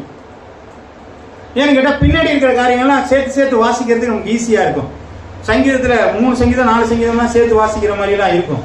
அதனால ஒரு வருஷத்துல முடிக்கலாம். நீங்க பைபிளை ஒரு வருஷத்துல ஒரு முறை கூட படிக்கிறேன்னு சொன்னா நம்முடைய வாழ்க்கை ஒரு புனித பரிசுத்தமான வாழ்க்கையில ஒரு விசுவாசிக்கான அடையாளமாகவே அது இல்லை. தயவுசெய்து மாற்றிக்கொள்ளுங்கள். இந்த வருடத்திலேயாவது ஆண்டவரே இந்த வருஷத்துல நான் பைபிளை நான் முடிச்சே ஆகுன்னு சொல்லி திரும்ப ஆரம்பத்துக்கே வாங்க. ஒன்றும் பிரச்சனை இல்லை. இதுவரை நான் படிச்சிருந்தாங்க பரவாயில்ல, திரும்ப ஆதி ஆரம்பத்துக்கே வாங்க. எத்தனை முறை படிச்சாலும் பைபிள் நமக்கு என்ன செய்ய ஆறுதல் அளிக்கக்கூடியதா இருக்கிறது. சங்கீதம் 105:19 கர்த்தர் சொன்ன வார்த்தை நிறைவேறும் அளவும் அவருடைய வசனம் அவனை என்ன செஞ்சுங்க. அப்ப நம்மள புடமிடுன்னா என்ன அர்த்தம்? ஒன்னாக மாத்துது. 24 கேரட்டா நம்மள மாத்துது. முன்னாடி மாதிரி இல்லைங்க. இவன் வாழ்க்கை அப்படியே பசும் பொண்ணா மாறிடுச்சுன்னு சொன்னா நம்மள கேரக்டரை மாத்துன்னு சொன்னா வசனம் நம்மோடு கூட இருக்கணும். ஆமென். அது புடமிட்டது. என்னாகமும் 23:19 ஏன்னா வாசிக்கலாம். பொய் சொல்ல தேவன் ஒரு மனிதன் அல்ல, மனமாற அவர் ஒரு மனுபுத்திரன் அல்ல. அவர் சொல்லியும் செய்யாதிருப்பாரோ, அவர் வசனித்தும் நிறைவேற்றாதிருப்பாரோ. அப்ப இந்த வசனத்தை சொன்னவரே செய்வாரா செய்ய மாட்டாரா? ஆமென். எத்தனை பேர் விசுவாசிக்கிறீங்க? இந்த பைபிள்ல சொல்லப்பட்ட வார்த்தைகளை சொன்னதை அவர் செய்யாம இருக்க மாட்டார், சொன்னதை நிறைவேற்றுகிறார். ஆமென். இதுவரை நம்ம படிச்சு பார்த்தோம். என்ன படிச்சு பார்த்தாங்க? பிரதிஷ்டைக்கான ஒரு டெடிகேட் லைஃப் எப்படி இருக்கணும் அப்படிங்கறத படிச்சு பார்த்தோம். ஜெபம் பண்ணும்போது நமக்கு என்னென்ன காரியங்கள் நடக்குதுன்னு படிச்சு பார்த்தோம். நம்ம என்ன பண்ணோம்? வேத வசனத்துல நம்ம நிலைச்சிருந்தோம்னா என்ன நடக்குதுன்னா படிச்சு பார்த்தோம். இப்ப இந்த வேத வசனம் சொல்லுது, இது எல்லாம் ஆண்டவர் சொல்லி இருக்கிறாரு. சொன்னதை என்ன செய்வார் ஆண்டவரே? செய்யாதிருப்பாரோ, வசனித்தும் நிறைவேற்றாதிருப்பாரோ, எழுத்தாயிலும் எழுத்தருடைய உறுப்பாயிலும் மாறுவதில்லை, நிறைவேறும் என்று சொல்லி வேதம் சொல்கிறது. ஆமென். எல்லாரும் விசுவாசிக்கிறோமா? எல்லாரும் விசுவாசிக்கிறோம். கொஞ்சம் கையை தூக்கி சொல்லுங்க. ஆமென். எல்லாரும் விசுவாசிக்கிறோம். இப்ப அப்படியே கொஞ்சம் ஒரு கன்க்ளூஷனுக்குள்ளாக வருவோம். எபிரேயர் எழுதின புத்தகம் 12வது அதிகாரம் 1வது வசனம். ஆகையால் மேகம் போன்ற இத்தனை திரளான சாட்சிகள் நம்மை சூழ்ந்து கொண்டிருக்க பாரமான யாவற்றையும் நம்மை சுற்றி நெருங்கி நிற்கிற பாவத்தையும் தள்ளிவிட்டு விசுவாசத்தை துவக்குகிறவரும் முடிக்கிறவருமாய் இருக்கிற இயேசுவை நோக்கி நமக்கு நியமிக்கப்பட்டிருக்க ஓட்டத்தில பொறுமையோடு ஓட கடவும். ஆண்டவர் என்ன சொன்னார்? ஓட சொன்னாரா பொறுமையா போக சொன்னாரா? இப்ப 11 பேர் விளையாடுறாங்கல்ல, 17 பேருக்கு ஒரு பரிசு தான் கிடைக்கும். ஆமென். ஆனா இங்க ஆண்டவர் என்ன சொல்றாருங்க? யார் யார் ஓடுறாங்களோ அவங்களுக்கு எல்லாம் என்னத்தீங்க பரிசு. ஓடி முடிக்கணும், அவ்வளவுதான் பிரச்சனை. ஆமென். நான் வேகமா ஓடினேன், நீ வேகமா ஓடினாலும் சரி, முள்ளமா ஓடினாலும் சரி, நீ 6 மணிக்கு வந்தாலும் சரி, 11 மணிக்கு வந்தாலும் சரி, சாயந்தரம் 5 மணிக்கு வந்தாலும் சரி, 3 மணிக்கு வந்தாலும் சரி, கொடுக்குறேங்கிற ஒரு காசு என்ன செஞ்சுட்டு வராங்க. ஞாபகம் இருக்க பைபிள்? ஆமா, பைபிள் இருக்கு இல்லையா? ஆமா. ஒரு தாளம் தரேன்னு சொன்னா ஒரு தாளம் கொடுத்துருவாரு. அவர் 6 மணிக்கு வந்துட்டீங்களா, நான் வேகமா வந்துட்டேன், பரவாயில்ல வந்தா உனக்கு ஒண்ணு. 11 மணிக்கு நான் புறப்பட்டேன் ஆண்டவரே, நான் இப்பதான் ஆண்டவரே வந்திருக்கேன், பரவாயில்லப்பா உனக்கு ஒரு தாளம். யாரையும் கொடுக்க மாட்டேன்னு சொல்ல. ஆனா என்ன பண்ணுங்க, உங்க ஓட்டத்தை சரியா முடிக்கணும். நீங்க ஓடி முடிக்கிற இடத்த வந்து தொடணும், அவ்வளவுதான் பிரச்சனை. பாதியே போயிடக்கூடாது. இது ரொம்ப கடினம். கிறிஸ்தவ வாழ்க்கை இவங்க சொல்றதெல்லாம், இந்த பாஸ்டர் சொல்றதெல்லாம் கேட்டுட்டு இருந்தோம்னா நம்ம வாழ்க்கையெல்லாம் சரியா வருமாங்க? உலகத்துல நம்ம வாழ முடியுமாங்க? ஆண்டவர் உலகத்துல வாழாததெல்லாம் நம்மகிட்ட என்ன செய்ய மாட்டாருங்க, சொல்ல மாட்டாரு. ஒரு நல்ல வாழ்க்கையை வாழ்ந்தாலும் ஆதாம் ஏவாள் ஏதாவது உங்களுக்கு பிரச்சனை இருந்துச்சா? ஒண்ணும் இல்ல. வேலை கூட பார்க்கல, பழம் பழுத்து தொங்குது, பறிச்சு சாப்பிட்டு சும்மா இருக்கிறது தான் வேலை. பழிக்கு பெருங்கன்னு அது ஒரு வேலை கொடுத்துட்டாரு, அதோட நிறுத்திருக்கலாம். இவன் என்ன பண்ணிட்டாருங்க, அவரு எதை செய்யக்கூடாதுன்னா அதை வேலை பண்ணிட்டு போய் என்ன பண்ணாங்க. ஆமென். இப்ப நம்மள திரும்ப என்ன செய்யறாரு ஆண்டவரே? நீ சும்மா இருக்கும்படியாக நம்மள எல்லா காரியத்தையும் நமக்கு செய்து ஒரு இடத்த வச்சிருக்கிறாரு. அந்த இடத்துக்கு திரும்ப கொண்டு போகணும்னு நினைக்கிறாரு. அப்ப ஆண்டவருடைய பிரதிஷ்டை உள்ள மனிதன் மாத்திரமே அந்த இடத்திற்கு போக முடியும். ஆடியன்ஸ் போக முடியாது. வேடிக்கை பார்க்கறவன் ஒரு நாளும் போக முடியாது. கமெண்ட் கொடுக்கறவன் போக முடியாது. ஆடுறவன் தான் மட்டும்தான் அங்க என்ன பண்ணுங்க, பரிசை வாங்க முடியும். வாசிக்கலாம். 1 பேதுரு 2வது அதிகாரம் 9வது வசனம்.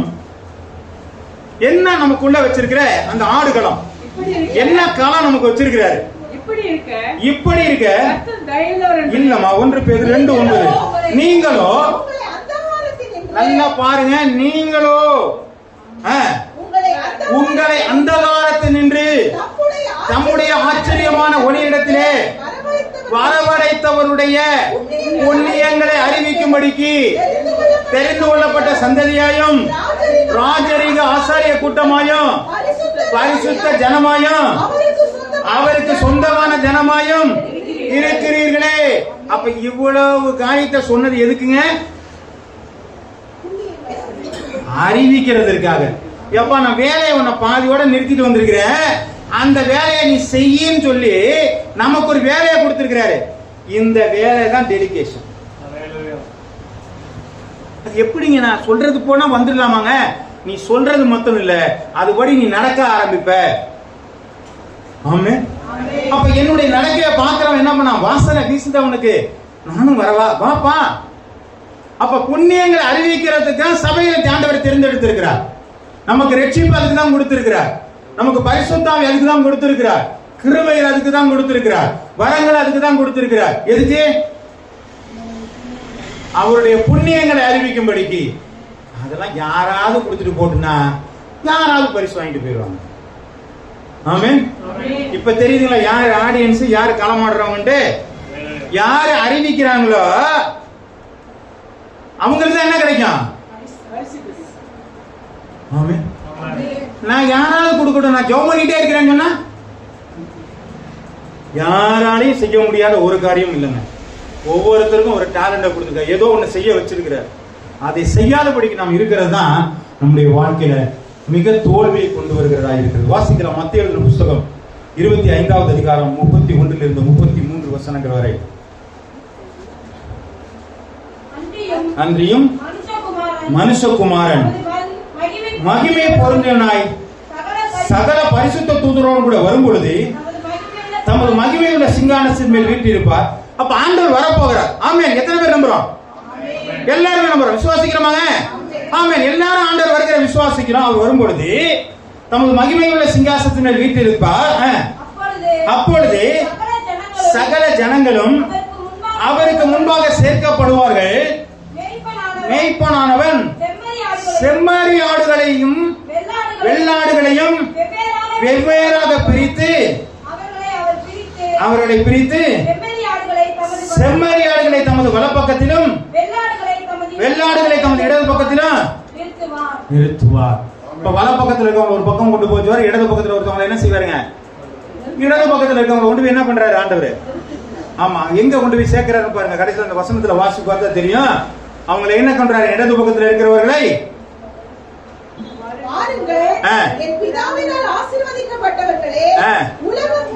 அது முதல்ல வலது பக்கத்தில் இருக்கவங்களுக்கு, இடது பக்கத்தில் கீழே இருக்கு.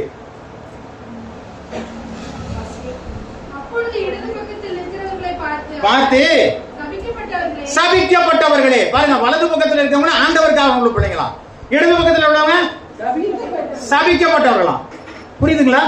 இப்ப ஆண்டவர் வரும்பொழுது எத்தனை பேர் எங்க நிறுத்துவார் ஆண்டவரை? ஒரு குரூப்பம் வலது பக்கம், ஒரு பக்கம் இடது பக்கம், ரெண்டு பக்கமா நிறுத்திட்டாரு இல்லீங்களா? ஆமா. இதுல ஏதாவது ஆப்ஷன்ஸ் ஏதாவது வச்சிருக்காரா? இல்ல. நான் மாத்திர ஆப்ஷன்ஸ் கிடையாது. கொஞ்சம் நாளும் கழிச்சு நான் வந்துடலாமா, இல்ல கொஞ்ச நாள் இங்க இருந்துட்டு கொஞ்சம் தண்டனை முடிஞ்சதுக்கு அப்புறம் நான் அங்க வந்துருவேனா? அதெல்லாம் கிடையவே கிடையாது. No options. Do or die தான். ஒண்ணு இந்த பக்கம் போய், இல்லைன்னா அந்த பக்கம் போயிடணும். இந்த பக்கம் போனா ஆசீர்வாதம், இந்த பக்கம் போனா சாபம். அதை தவிர வேற வழி இல்லைங்க. நீங்க ஆடியன்ஸா இருந்தா உங்களுக்கு சாபம் தான் வரும். வேடிக்கை பாக்குறவங்களா வந்தா போதும். சபைக்கு எப்போ வேணாலும் வரலாம், எப்போ வேணாலும் போகலாம், இது வேணாலும் செய்யலாம், இதை பத்தி கவலைப்பட வேண்டாம் இல்லைங்களா? அந்த மாதிரி இருந்துட்டு இருந்தோம்னா நமக்கு என்ன பண்ண தேவையில்லைங்க. கொஞ்சம் கடினதா இருக்கா? அதுதான் வேதம் சொல்கிறது. நீங்கள் இடது பக்கம் இருக்கிறவங்களா இல்ல வலது பக்கம் இருக்கிறவங்களா வாங்க, நான் ஆண்டவருக்குன்னு பிரதிஷ்டை பண்ணி போயிட்டிருக்கேன். அதுக்கு தாங்க நாங்கள் சபையில என்ன சேர்த்து கொண்டிருக்கிற ஆண்டவரே. அவருடைய புண்ணியங்கள் அறிவிக்கிறதுக்காங்க. என்னுடைய ஜபத்துல நான் ஆண்டவரை நான் புரிவாதப்படுத்திட்டு இருக்காங்க. என்னுடைய வசனத்துல நான் ஆண்டவரை என்ன புதுப்பிச்சுட்டு இருக்காங்க. இப்படி ஒரு டெடிகேஷனான வாழ்க்கை நம் வாடி நாம் களமாடுகிறவர்களா இருப்போமானால் நம்மளை ஆண்டவர் சொல்ற வலது பக்கம் வாங்கப்பா, உங்களுக்காக பண்ணி வைத்திருக்கிற ஸ்தலம் ஒண்ணு வெயிட் பண்ணிச்சு. ஆமென். வாசிக்கலாம். மத்தேயு எழுதின புத்தகம் 25:46. அந்தபடி அவர்கள் நித்திய ஆக்கினை அடையவும் நீதிமான்களோ நித்திய ஜீவனை அடையவும். ரெண்டு தான் இருக்கு. ஒண்ணு நித்திய ஆக்கினை, நித்திய ஜீவன். ரெண்டை தவிர வேற ஆள் இல்லை. அப்ப நம்ம எங்க போறோங்கிறது நம்ம தான் முடிவு பண்ணணும். ஆப்ஷன்ஸே கிடையாது. நான் சரியா ஓடினா மட்டும்தான் அந்த இடத்துக்கு போக முடியும். தவறா ஆடுறா போக முடியாது. நான் ஓடுறதுல வேகமான ஓட சொல்லல ஆண்டு. பொறுமையா நீ வாப்பா. இன்னைக்கு முடியலையா, இன்னைக்கு விழுந்துட்டியா, பரவாயில்ல, எந்திரிச்சு நாளைக்காவது வந்துரு. ஆனா ஓடி முடிச்சிரு, உனக்கு பிரைஸ் உண்டு. ஆண்டவர் நான் லேட்டா தான் ஓடியாந்தேன், பரவாயில்லப்பா, நீ ஓடி முடிச்சிட்டீங்களப்பா, எனக்கு அதான்பா தேவைங்கிற ஆண்டவர். எவ்வளவு இறக்கம் உள்ள ஆண்டவர். நான் ஓடவே மாட்டேன்னு உட்காந்துட்டு வேடிக்கை பார்த்து டாட்டா சொல்லிட்டே உட்காந்தோம்னா நான் எங்கே இருக்கிறேன்? நான் ஆடியன்ஸா இருக்கிறேனா, வேடிக்கை பார்க்கிறவனா இருக்கிறேனா, அல்லது களமாடுகிறவனா இருக்கிறேனா? இதாங்க நம்ம கையில இருக்கு.